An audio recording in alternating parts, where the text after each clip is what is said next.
Ready, Phantom? Ready, Keg. Let's go! Oh, hey, it's time for the TBBAP show. Everybody watch, come on, let's go. TBBAP!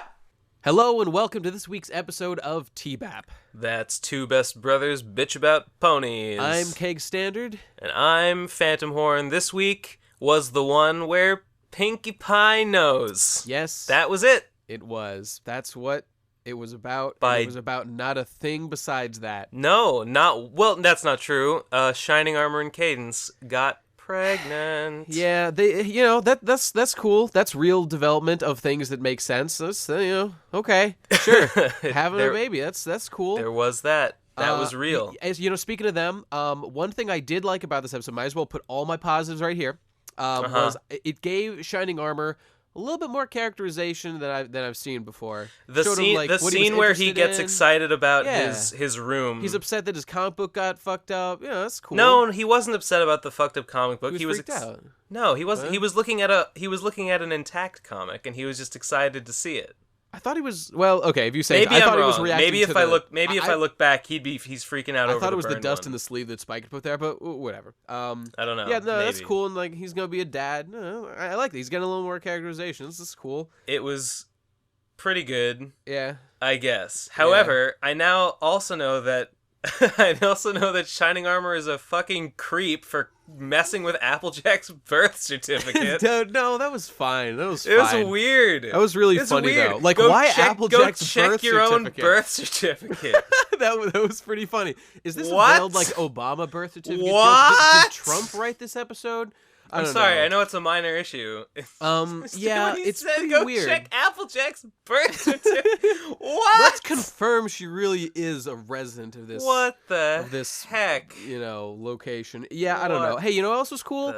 Mare seemed to have a little more personality than she's ever had before. She cool. almost did, but then she didn't. Okay, I was confused. What was going on? Did she know the secret and want to share, or did she desperately want a secret to share because she's never had one before? Seemed to be what she was saying. Seemed like you were meant to think she had a secret, but then she didn't, and that was the joke. But it wasn't funny. And that's the big thing with this episode. This is like a gag episode. Yes. This episode is nothing but one gag after another of like, someone says something related to babies. Cut to Pinkie Pie looking stressed because she really wants to tell about the secret. It's just a string of those gags, but like none of them were funny. The same joke over and over and over and over again. And some of them sort of funny. Funny. Yeah, I guess because there were so many. Like one. Yeah, it kind of recircled on itself. I don't know. There were a couple moments where I did laugh. I liked when they're looking at the paper and Rarity compliments the dress, and Applejack's like, "Didn't you make that?" Like, And what like, is your Yes. What is your point? That was that was funny. I liked when Rarity called Pinkie Pie Ms. Pie. I don't know. I thought that was cool. Okay, I liked it. Fair. Yeah. I mean, yeah, there was when Shining Armor's looking at his room. But by all measurable means, this should be our shortest discussion ever. There was really, it's nothing thin. Going on. It's thin. The premise of this episode wore itself real thin, real fast. I'm gonna be reaching for things to talk about, like this one. By the halfway mark, like by the time they were doing the scavenger hunt, I just wanted it to be over. Yeah. Please no more. Man, fuck Pinkie. She was gonna spill the beans and was saved by the bell. And she was going to break her fucking Pinkie promise. Pinkie was a jerk in this episode. She wasn't a jerk. She was just frustrated. She wasn't nice. I know she was... Okay, I know she was frustrated. And I know that, it's hard for her. I know that people's behavior depends on their mood, obviously. But she wasn't nice. She was... Because at the end, she was like, hurry up, fuck you guys, come on.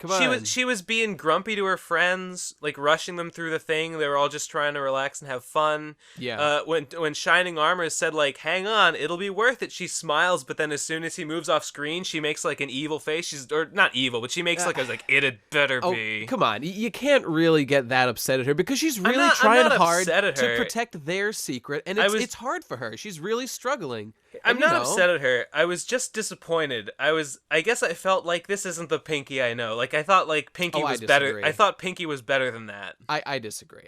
I think she was she has trouble with these things. I respect her putting in the hard effort.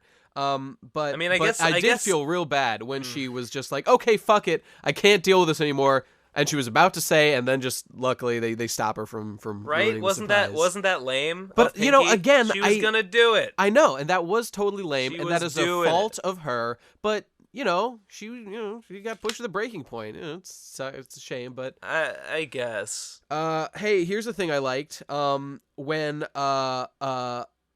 they were in the room, in the throne room, the table room, and Pinkie Pie got like spooked, and she jumped up onto the roots. Sure. At that moment, the visuals really reminded me of something that I could think about instead of thinking about this episode. It looked a lot like in Northern Crater. Remember when Sephiroth is trapped in crystals? Wait, you're in talking that about tree? Final Fantasy VII, right? Yeah. Uh-huh. When you get to Northern Crater, up above you there's a tree, and there's all these crystals embedded in it, and that's where Sephiroth is, and Cloud like goes up there and starts walking around on the roots above it. Looked a lot like this. I looked do a lot like this. remember that, actually, It's a cool thing. now that you mention it. Yeah, it just looked pretty So you're similar. saying that this episode is as good as Final Fantasy VII? That's what I'm saying, Phantom. Wow. That's what I'm saying. Put what it else in we got? your PlayStation. Hey, buy a PlayStation, kids. Remember when they got there, and the main six are walking away, and like that moment when Pinkie's like muttering under breath, like, "Fuck you, better tell soon." Uh-huh.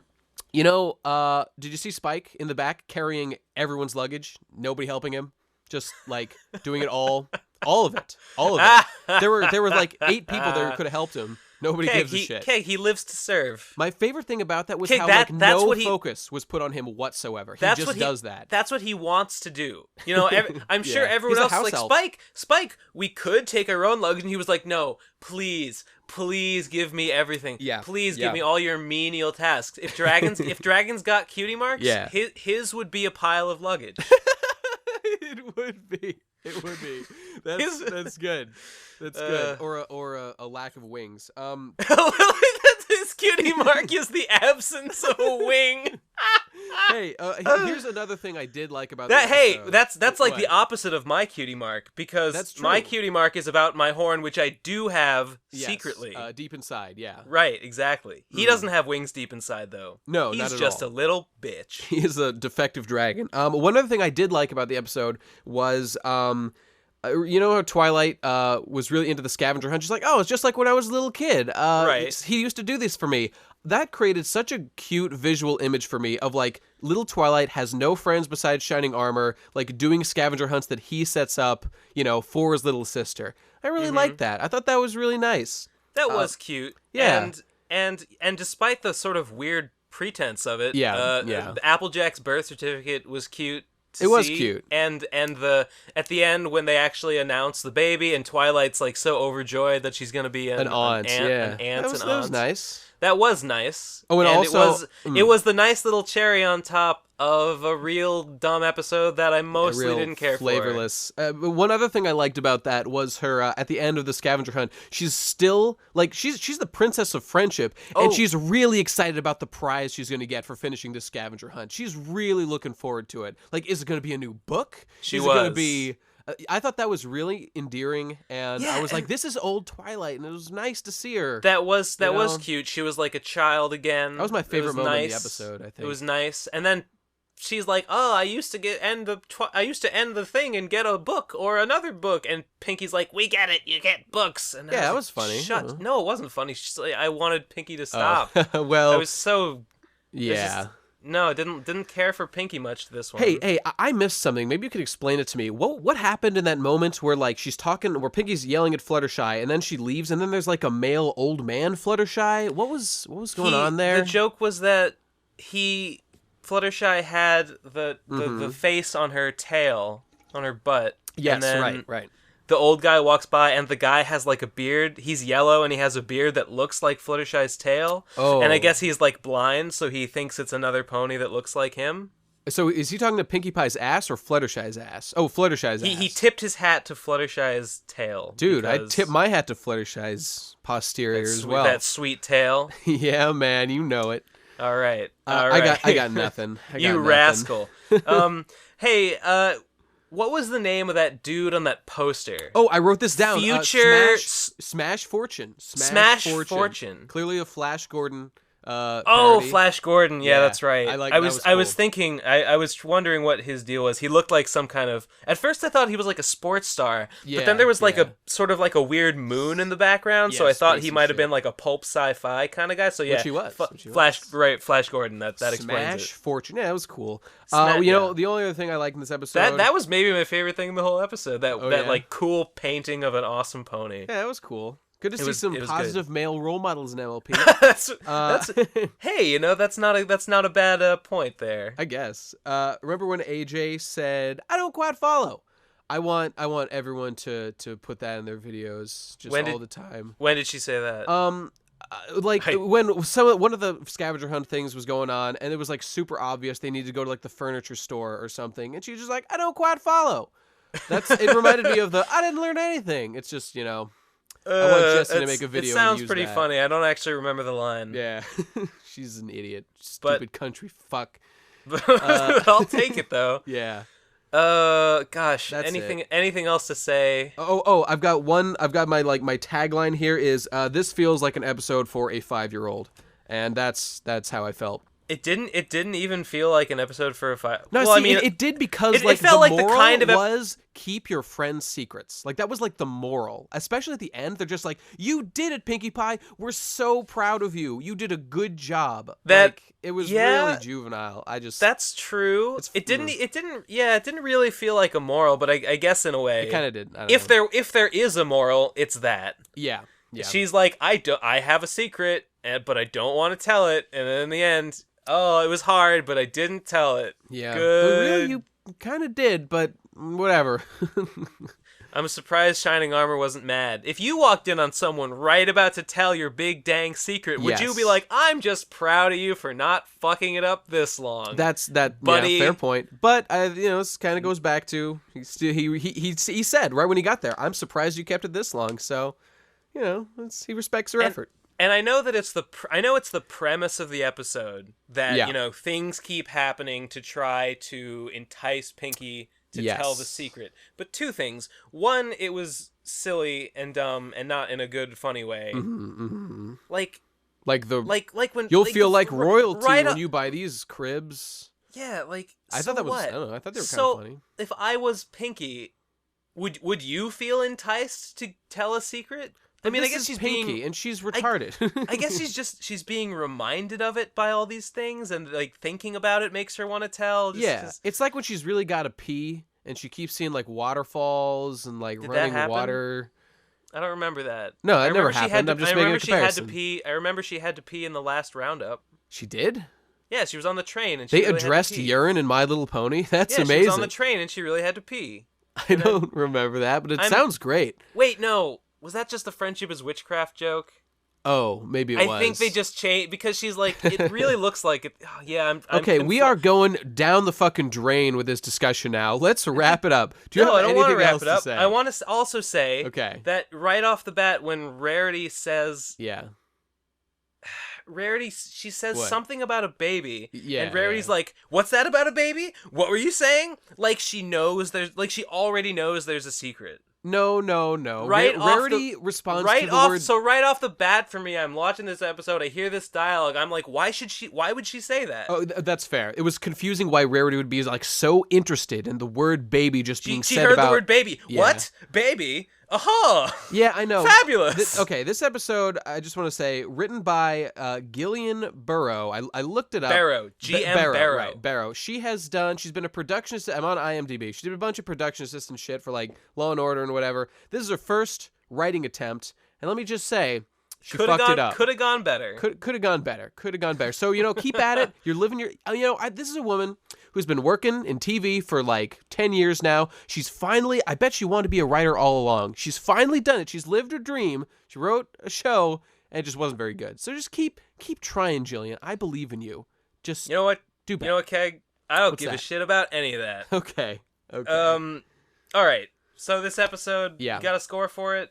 I'm going to give it a 5. I guess I'll be generous and give it a 5. Let's see. No, it's a 4. I don't know. It's a 4. I did not get much out of watching this. I feel like my time was wasted. I'd give it a D+.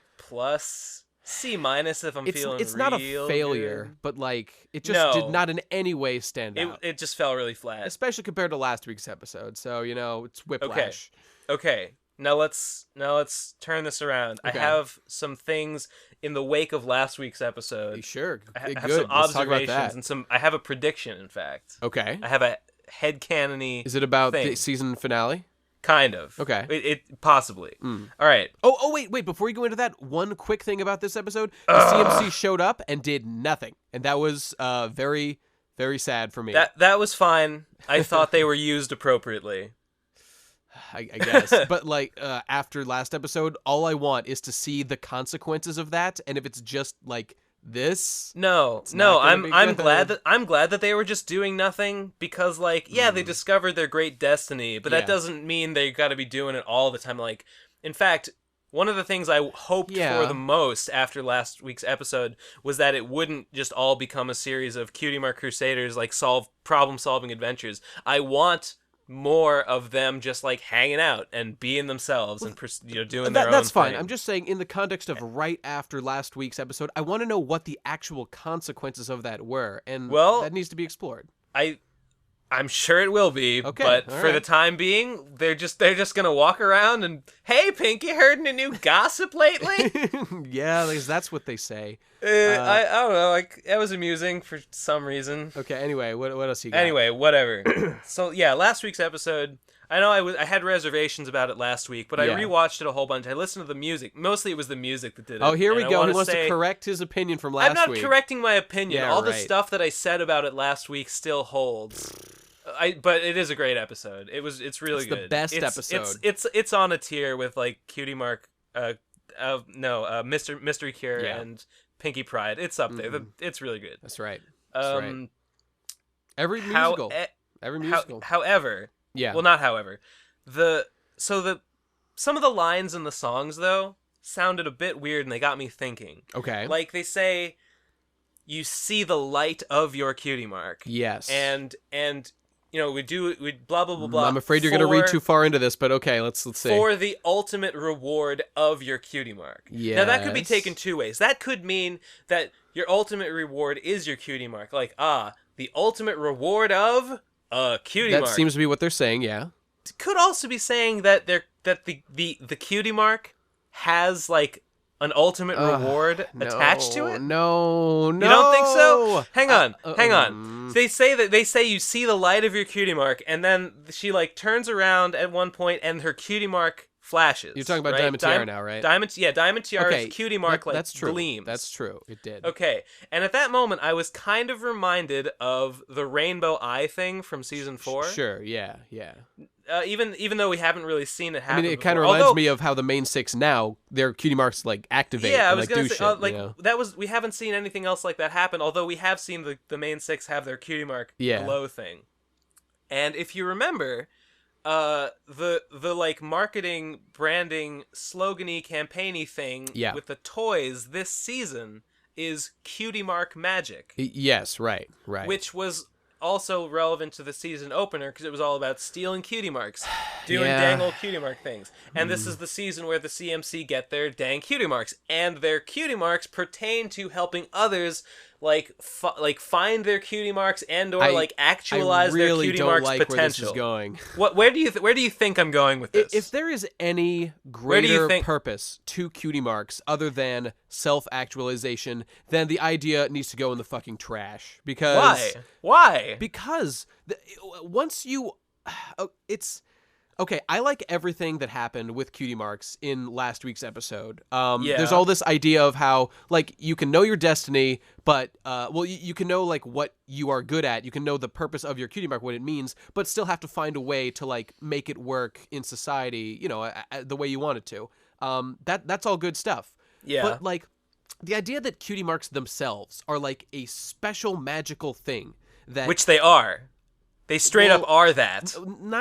But what do they do? They don't do anything. They just show up when you realize what you're good at. Oh, God. We're going to get into the dangle what is a Cutie Mark debate. I mean, that's the basis of this whole debate. Don't talk to me about this shit, Keg. Why don't you head over to Canterlock Castle and ask the dang old Grand Wizard Magicians about it? Because they know better than me, and they know Better than Okay, you. what are you getting at? What are you getting at here? Well, here's my prediction, and Yeah. I don't think you're gonna like it. Okay. But what I thought might happen is like every season. I think every season finale they get there's some kind of like power up, or at least that recently. Sort of, like, yeah.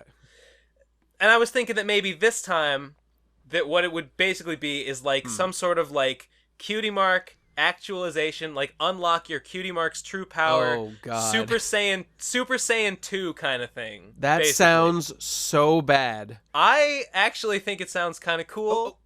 What? Yeah, I honestly Was Rarity think... gonna get like super duper good at making dresses, like undermining her whole character because she unlocked level 2? No, it'll probably be like a generosity thing.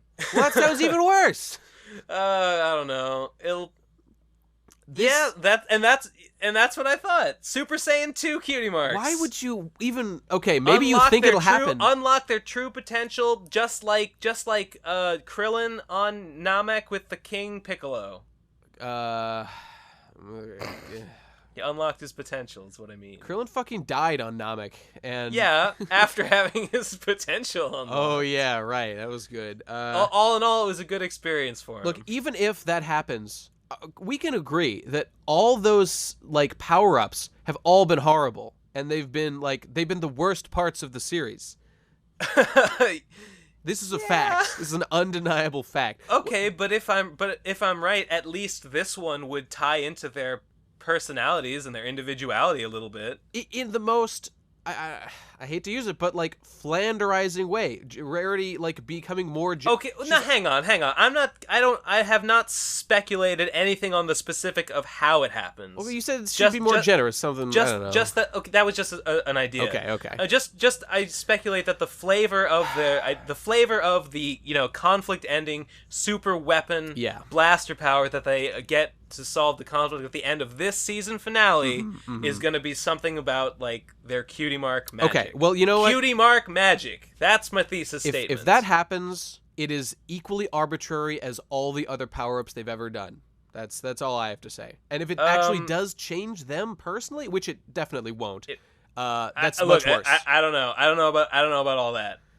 It'll probably be dumb, just like all the big blasties are dumb. I expect something similar. But there's a theory that there's going to be time traveling involved in the season finale. I don't know what it's based on, but it's something about the time they got the cutie marks. I think I saw like the episode description, and it like said something about time travel. I don't even want to know. I'd rather go into it blind. But I heard something similar. But whatever. We'll see when we get there. I hope you're wrong about all of that. But hey. Who knows? We'll see. It's just an idea. It's just an idea. A pony idea. Oh, I hate that I even made that joke. Okay, let's leave. And I hate you. Bye, guys. We'll see you next week. No. We won't see you next week because before we go, we want to thank our dang old patrons. Yeah, one more time. Of which there are some. Not enough, though. Right. Let me just sort by pledge amount here. Mm-hmm. Here we go. Megan Hannafin. Thank you so much. Nicholas Crucifix, a new guy this week. Yeah, thanks, Nick. Thank you so much. Christopher Roberts, a big ol' pleasure. Thank you. You're new. I love you. Matthew Chapdelaine of MetaversalComics.com. Thank you, my friend. Thanks. Noah Troutman, Crack, Michael Anarelli, Justin Butler, another new guy. Thank you. I love you. Jacob Bielski, Reverse Spectrum, Indigovation, Little Tinker, Justin Adams, Angela Durand, Nicholas Schwalb, and Paul Toussaint. All those guys were returning patrons. All the coolest guys. Have supported us through thick and thin, like true friends. Yes. And I'd also like to thank, not a patron, but a true fan, nevertheless, Zach Barrow, who bought a shirt. Oh, boy. What kind of shirt? It must have been a keg shirt, right? Kegs, the best all the time. A Phantom Horn shirt. Fuck you, Zac Efron, a Phantom Horn t-shirt available in the annotations. Check it out. It's the first... I was surprised. It's been a while since we sold a shirt. I was very pleased. Dude. I'm really chuffed to know that someone's going to be walking around with me on their dang old flank. Now, what I want to know is if you're watching this, dude, leave a comment or something, because I want to know if you bought it because you liked Phantom's design, or if it was because you liked Phantom reviews. We were wondering. Yeah, tell us about why you love your Phantom Horn tea. We want to know. We want to know. Thank you, all of you. Yeah. And I wish you all a pleasant evening and a loyal subscribership. That's right. Okay, we'll see you guys later. Bye-bye. See ya. I wish you all a pleasant evening and a loyal subscribership. That's the kindest thing you can say to a YouTuber.